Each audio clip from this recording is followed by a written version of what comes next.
Hey guys, I'm back again. Quick break to go pick up my oldest son from school, but I did have one more video that I wanted to make today, and that is a video response to Stephanie, Gingermamavsg. Stephanie made a video that I watched today, and it really kind of made me sad, to be honest. I think Stephanie is like between 9 and 10 weeks out from her VSG surgery, and her video was about I guess feeling like she was going to fail and comparing herself to others and feeling like she was having a lot of stalls and not having rapid weight loss, not really knowing what to do as far as how much protein to get in, how many carbs, and so I wanted to make a video response, and I'm going to address the first part, or I should say the first thing I'm going to address is the how much to eat, the protein, the carbs, all of that stuff. And then I want to talk about the other part, which I actually think is maybe a little bit more important, that emotional, mental part of it. So I will give the disclaimer that, I am just one person. I am not a doctor. I am 5.5 months out from surgery. But Stephanie, I'm going to give you kind of the rundown of what I do, what I know about what other people who have been successful do as far as calories and all that sort of stuff. It doesn't mean it's the only way that you can do it. It's just one way that seems to work.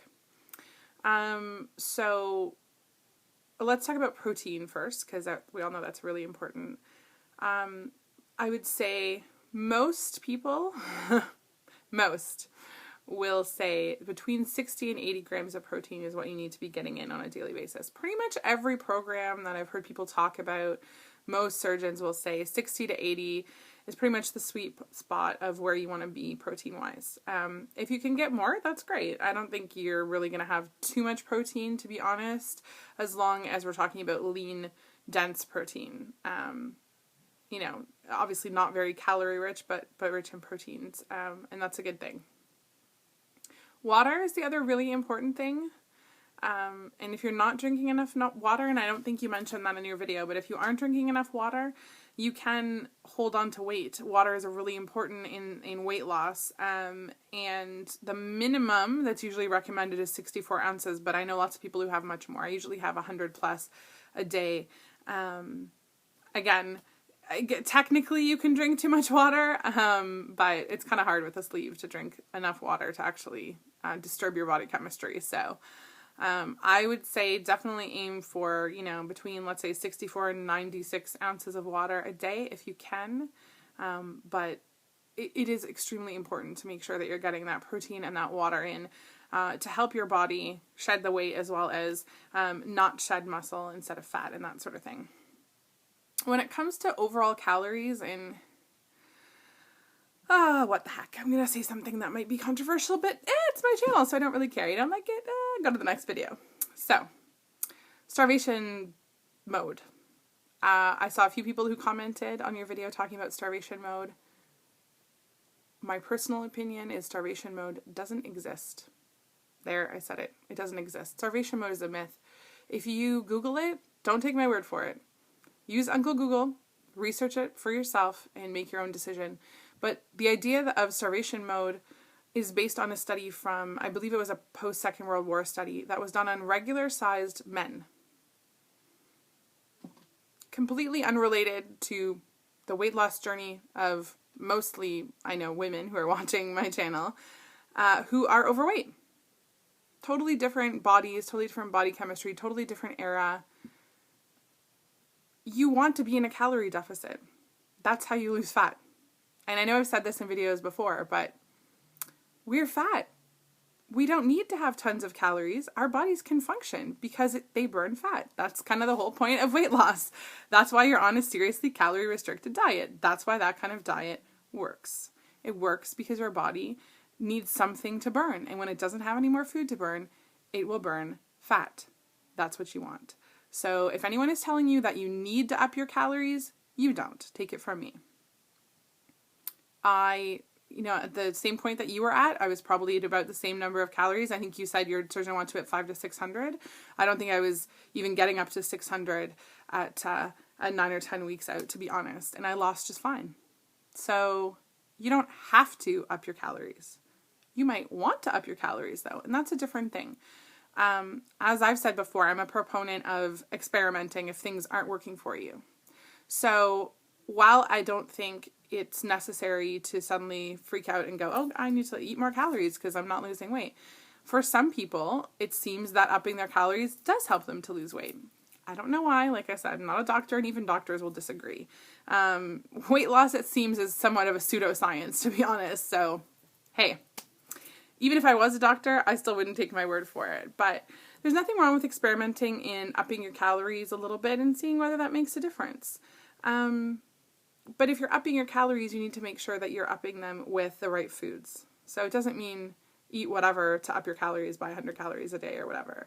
It means add in proteins, like lean proteins like chicken or fish or meat, or things that are going to add calories that are useful to your body, not just upping your calories for the sake of eating more. Again, if you aren't getting in your protein in your water, that might have something to do with it, no matter what number of calories you're at. So, yeah. I know that people will tell you need to up your calories. I don't agree with them. I say that from experience, but that's me. Your body might work differently. So you might want to experiment with changing that. Carbs is another one that's highly contested, I think. I follow a low-carb diet. It has worked for me. Partially, I follow it not just for weight loss, but to curb any cravings because I was a total carbaholic before my surgery. Obviously, different carbs are different. Carbs from fruit and vegetables are going to be different. Complex carbs are going to be different from simple carbs like white breads and rice and potatoes and that sort of thing. As long as you're staying away from those things, you're probably doing okay. But there certainly are people who have said that they lose much better on lower carbs. So again, maybe it's a question of lowering your carbs for a week or two and seeing whether that makes a difference. Even in conjunction with upping your calories, but just making sure the calories you're getting in are quality proteins in foods that your body needs to function correctly.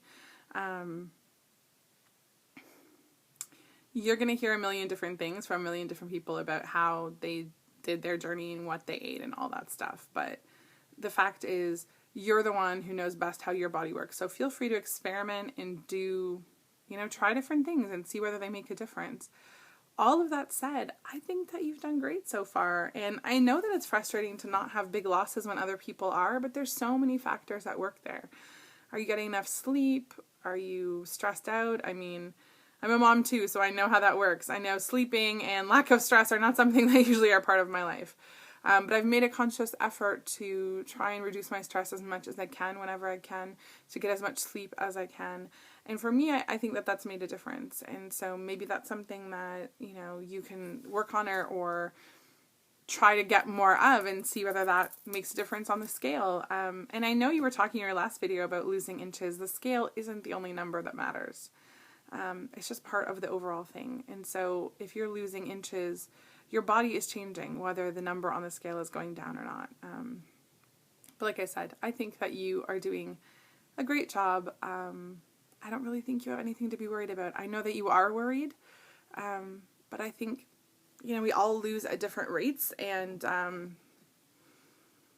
you never know when that big week is coming. I was convinced the last 2 or 3 weeks that my weight loss had slowed down drastically because I wasn't even hitting my normal weight loss average on a slow week.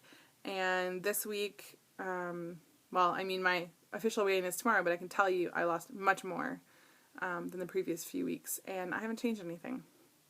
So why did that happen? I don't know.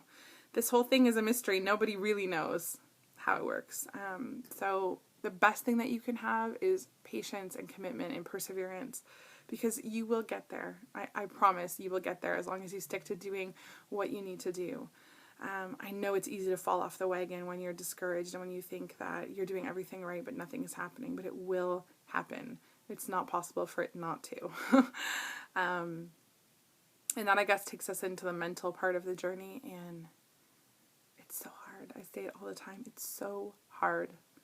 I was unprepared for it, and I still feel like I'm unprepared for it, and there's still things that come up that shock me. Comparing yourself to other people, everybody does it. We all do it.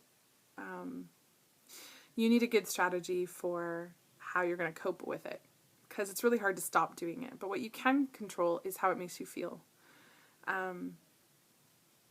For me, I think the best comparison that you can make is to compare yourself with you.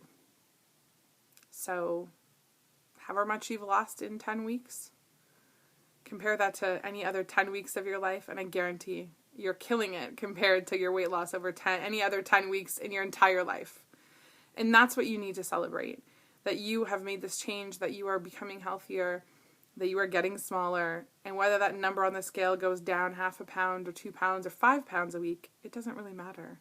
You are progressing, you're making a positive change, you're moving forward. Your journey might take longer than some people's do, and then again, it might not. I've seen people who have struggled right out of surgery, and I've seen them turn it around, and I've seen them suddenly get those big numbers just by making small changes and just by recommitting themselves. I wish there was some magical magical advice that I could impart that would make you understand how far you've come already, how brave you are, how inspirational you are to other people, how much I think you're awesome. There isn't. The only thing that I can say is that I believe, for what it's worth, that you can do this. I believe that you're going to get there. I think you need to believe in yourself. You need to love yourself. You need to let yourself do what is necessary to get you to where you want to go. And sometimes that means trying new things. Sometimes it means doing things you're not fond of doing, whether it's exercise or whatever. But let yourself take this journey. Let yourself feel all those emotions. But understand, you are already a success. You're not going to fail. You can't. You have already been successful.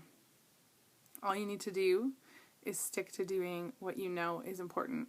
Liquids, protein, move your body, make good choices. All of those things will pay off. It may take time, but hopefully you've got it, right? So that's all for today. I really hope that that helped in some way, because honestly, I know we've all been there at some point. I know we've all doubted, and I know that you can do it, and I hope that this helps you just to get over the hump for right now. Love you. You're awesome. Have a great day.